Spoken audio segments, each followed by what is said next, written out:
Alléluia. Bienvenue à vous tous qui écoutez ces enseignements, ces partages. Je rends toujours gloire à Dieu pour ces moments parce que le but est de nous édifier ensemble dans la parole de Dieu. Prions donc le Seigneur. Père, merci. Merci encore une fois pour ce temps où tu me permets de partager les choses que tu as placées sur mon cœur. Merci pour ton esprit qui communique l'inspiration et qui enseigne lui-même tes enfants. Merci pour les révélations que tu apportes au cœur, pour ce qu'au-delà des paroles qui sortent de ma bouche, Seigneur, toi, ton esprit fait une œuvre puissante dans les cœurs. Merci, précieux Seigneur, dans le nom de Jésus. Amen. Alors, nous continuons avec notre série d'enseignements sur les tentations de Jésus. Nous sommes maintenant au niveau de la réponse de Jésus à la deuxième tentation. Et le Seigneur avait répondu, il est aussi écrit. Dans la précédente session, j'avais commencé à parler de cela et j'ai mentionné que pour que le Seigneur dise, il est aussi écrit et puisse vaincre le diable avec la parole de Dieu, alors que le diable lui-même avait cité la parole de Dieu, il fallait que le Seigneur Jésus, notre Seigneur, notre modèle, connaisse bien la parole. Et donc, j'avais mentionné la bonne connaissance de la parole, la vraie connaissance de la parole. Et cette vraie connaissance de la parole va nous révéler Dieu lui-même, va nous révéler Dieu à travers son Fils Jésus-Christ. Parce que c'est en lui qu'il a plu à Dieu de placer toute la plénitude de la divinité. Dieu a fait lui-même ce choix de nous donner le salut à travers Jésus-Christ, de nous donner la vie, de nous donner sa vie, la vie abondante, la vie de Dieu, la vie de la nature de la vie de Dieu. Donc cette connaissance nous amène à connaître Dieu lui-même et à le désirer encore plus, à désirer encore plus à nous connaître. Cette connaissance nous remplit de vie, parce que c'est la vie de Dieu. Elle nous remplit de la vie, elle nous remplit d'amour, de l'amour de Dieu. Elle nous remplit de liberté et non de condamnation. Elle nous remplit de compassion pour les perdus. Elle ne nous remplit pas de jugement envers les autres. Et c'est important que nous comprenions cela. Lorsque nous connaissons réellement Dieu, les sentiments qui nous animent sont des sentiments de compassion, non de condamnation, des sentiments d'amour envers les autres. La parole de Dieu n'est pas une parole qu'on comprend intellectuellement. C'est écrit avec des mots qui sont utilisés pour la formation intellectuelle, mais elle est au-delà de l'intellectuel. La parole de Dieu est spirituelle. Et si nous comprenons cela, ça devient intéressant pour nous parce que nous allons pouvoir saisir les choses de Dieu. Nous allons nous approcher de la parole de Dieu de la bonne façon. Dans Jean, chapitre 6, verset 63, il est écrit, c'est l'esprit qui vivifie. La chair ne sert de rien. La parole de Dieu est esprit et c'est elle qui vivifie. Les paroles que je vous ai dites sont esprit et vie.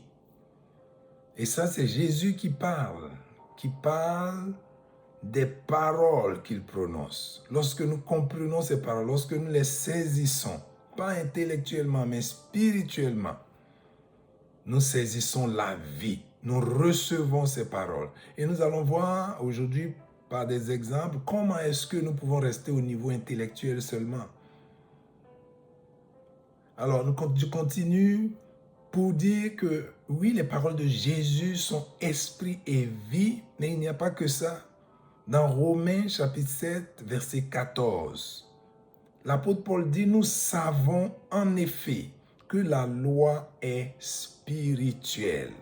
Donc même la loi que Dieu a donnée au peuple d'Israël est spirituelle. Le peuple devait comprendre la loi spirituellement, saisir la loi spirituellement pour saisir les choses de Dieu.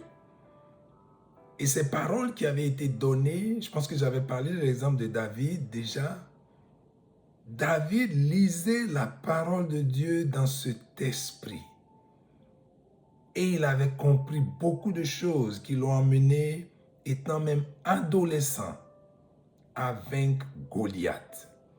Il avait compris beaucoup de choses au point où lorsque Saül, qui cherchait à le tuer, était à sa merci, il n'a pas osé porter la main sur loin de Dieu. Et il a dit qu'il ne pouvait pas le faire. Pourquoi? Parce que la parole de Dieu, qui est esprit, avait touché réellement son cœur. La parole est faite pour nous transformer dans notre façon de vivre, dans notre façon de penser, dans notre manière de nous comporter. Nous approchons la parole de Dieu pour la vivre, pour vivre la vie de Dieu, pour nous laisser transformer. La Bible nous dit, soyez transformés par le renouvellement de l'intelligence. L'intelligence que nous avons acquise avec les choses que nous avons connues dans ce monde, que nous connaissons dans ce monde, que nous avons vécu dans ce monde, que nous avons vu dans ce monde, que nous avons appris à l'école, n'est pas ce que la parole de Dieu dit nécessairement. Ce n'est pas de cette façon qu'on approche la parole de Dieu. Cette intelligence, elle est juste naturelle. Elle n'est pas spirituelle. L'intelligence spirituelle va nous pousser aux choses de Dieu. Dans 2 Pierre, au chapitre 1, verset 3, il est écrit ceci, comme sa divine puissance nous a donné tout ce qui contribue à la vie et à la piété, au moyen de la connaissance de celui qui nous a appelés par sa propre gloire et par sa vertu. Et le verset continue. Mais le point que je voulais relever ici, c'est que la Bible nous dit que sa divine puissance nous a donné tout ce qui contribue à la vie et à la piété au moyen de la connaissance de celui qui nous a appelés. La connaissance de celui qui nous a appelés. La connaissance de Dieu lui-même. La connaissance de Jésus, son Fils. C'est par ce moyen-là que la divine puissance nous a donné tout ce qui contribue à la vie et à la piété. Connaître Dieu permet à la puissance de Dieu de manifester pleinement la vie de Dieu en nous et nous conduire à la piété. Donc cette connaissance que Jésus avait de la parole de Dieu, c'était la connaissance de Dieu lui-même. Il se voyait dans les Écritures. Et à certains moments, il disait, c'est le temps de faire ceci. Cette parole, c'est moi. Il se reconnaissait dans les Écritures. Et nous, en tant qu'enfants de Dieu, lorsque nous lisons la parole de Dieu, nous devons pouvoir nous reconnaître dans la parole de Dieu. La parole de Dieu est un miroir pour nous. Nous nous voyons à travers la parole de Dieu, parce qu'elle nous révèle qui est l'enfant de Dieu. Mais aussi c'est un miroir, parce qu'à travers elle, nous nous voyons nous-mêmes tels que nous sommes. Et nous pouvons voir les choses que la parole veut remodeler en nous, que Dieu veut remodeler en nous, que Dieu veut changer en nous. J'ai aussi le passage de 1 Corinthiens chapitre 2, versets 12 à 14, que je vais lire. Or nous n'avons pas reçu l'esprit du monde, mais l'esprit qui vient de Dieu. Et comme je l'ai déjà dit dans certains partages précédents, l'esprit qui vient de Dieu est en nous. Nous l'avons reçu, il est en nous. Et cet esprit nous l'avons reçu afin que nous connaissions les choses de Dieu, les choses que Dieu nous a données par sa grâce. L'esprit de Dieu en nous nous permet de connaître les choses que Dieu nous a données par sa grâce. C'est parce que nous avons son esprit que nous pouvons saisir ces choses, que nous pouvons comprendre les choses de Dieu. Et l'apôtre Paul continue au verset 13 en disant « Et nous en parlons, non avec des discours qu'enseigne la sagesse humaine, mais avec ce qu'enseigne l'esprit, employant un langage spirituel pour les choses spirituelles. » Donc nous pouvons connaître la parole de Dieu, connaître des choses, appliquer des raisonnements là-dessus, utiliser la sagesse humaine pour présenter les choses.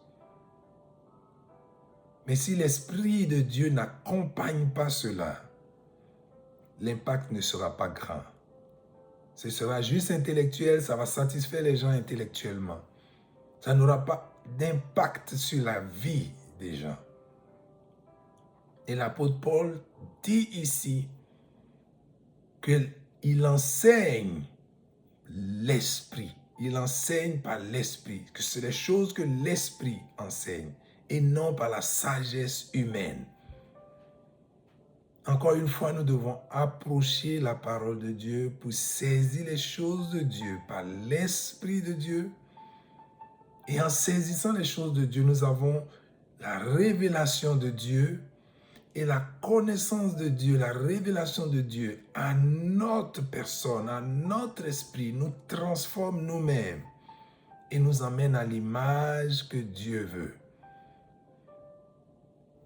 Continuons ce passage de 1 Corinthiens 2, 12 à 14.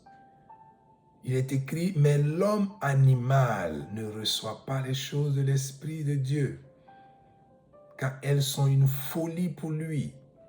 Et il ne peut les connaître parce que c'est spirituellement qu'on en juge.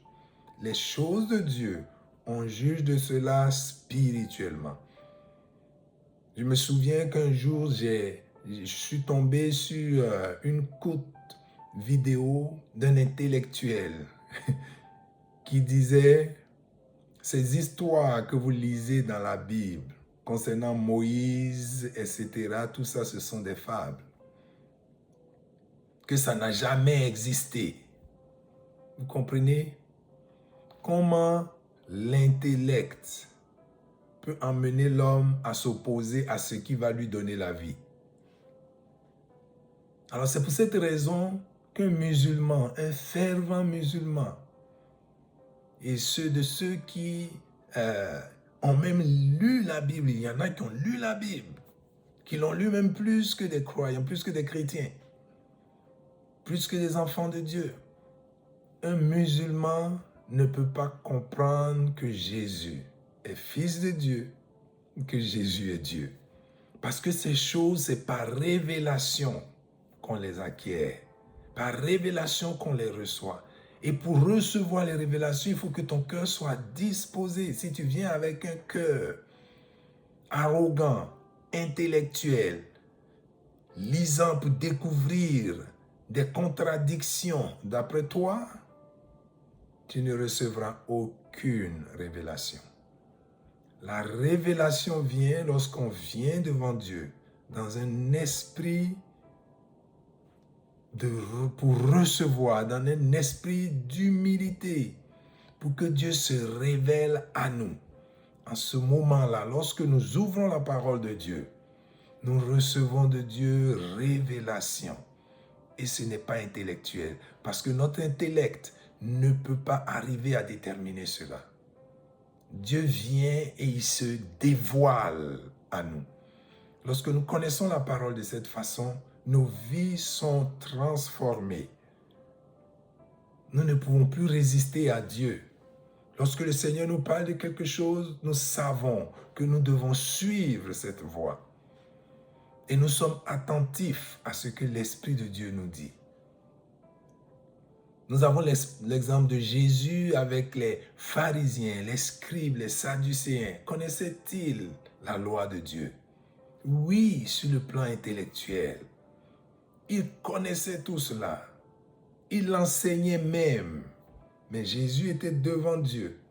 Devant eux plutôt. Jésus était devant eux. Et ils n'arrivaient pas à savoir que c'était le Fils de Dieu, le Messie, qu'ils attendaient et qu'ils avaient dans la parole, qu'ils lisaient. Ils se sont opposés à lui. C'est ce qui se passe lorsque nous avons la connaissance intellectuelle de la parole. Nous allons quelquefois nous opposer à ce que l'Esprit fait, à ce que Dieu fait, nous opposer à ce que Dieu veut réaliser. Nous allons voir les plans de Dieu se dérouler devant nous et nous allons nous mettre en opposition devant les plans de Dieu. Les pharisiens l'ont fait, les scribes l'ont fait, les sadducéens, ils venaient tendre des pièges à Jésus. Ils ne comprenaient pas les voies de Dieu, la parole de Dieu. Jésus disait qu'ils avaient des oreilles, mais ils ne pouvaient pas entendre. Ils avaient des yeux, mais qu'ils ne voyaient pas. Notre façon d'approcher les choses de Dieu peut créer une barrière pour nous. Et le diable utilise la parole de Dieu, comme nous l'avons vu, pour détourner de la voie de Dieu. Et ces pharisiens ont détourné plusieurs de la voie de Dieu en les opposant aux enseignements de Jésus. Mais il y a ceux qui sont dans les choses de Dieu par l'Esprit. Et nous pouvons voir dans Luc au chapitre 2 qu'il y avait Siméon, qu'il y avait Anne, qui lorsque déjà Jésus avait été présenté au temple, sont venus et avaient reconnu que c'était le libérateur d'Israël, que c'était le sauveur qu'ils attendaient. Et Siméon, lorsqu'il a vu, il a dit, maintenant, ton serviteur peut s'en aller en paix. Anne, qui était prophétesse et qui jeûnait, qui passait tout son temps dans le temple, avait reconnu que c'était le Messie qui était là et rendait témoignage à tout ce qu'elle voyait. Mais ceux qui avaient la loi, ceux qui enseignaient le peuple, n'avaient pas pu découvrir que le Messie était là. Je vais terminer avec 2 Corinthiens chapitre 5, verset 6, qui nous dit ceci: « Il nous a aussi rendus capables d'être ministres d'une nouvelle alliance, non de la lettre, mais de l'esprit. Car la lettre tue, mais l'esprit vivifie. » Ces choses sont écrites, des lettres comme dans un livre. La parole de Dieu utilise les mêmes lettres. Mais il y a la vie dans cette parole. Elle change les vies et transforme. Mais souvenons-nous que c'est l'esprit qui vivifie. Approchons-nous de la parole dans un esprit de vie, dans un esprit de soumission à Dieu, dans un esprit pour recevoir les choses de Dieu, nous laisser transformer. Dieu se révélera plus encore à nous et nous donnera de saisir les choses qui viennent de lui et de vivre la vie qu'il a pour nous.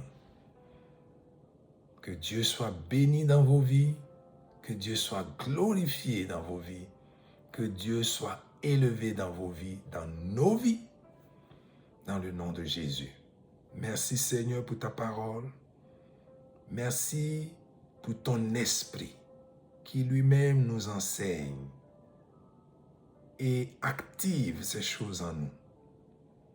Merci pour ton peuple qui écoute, pour tes enfants qui vont entendre ces paroles, qu'ils soient édifiés dans leur marche avec toi et qu'ils soient poussés par ton esprit à aller plus loin avec toi. Dans le nom de Jésus, Amen.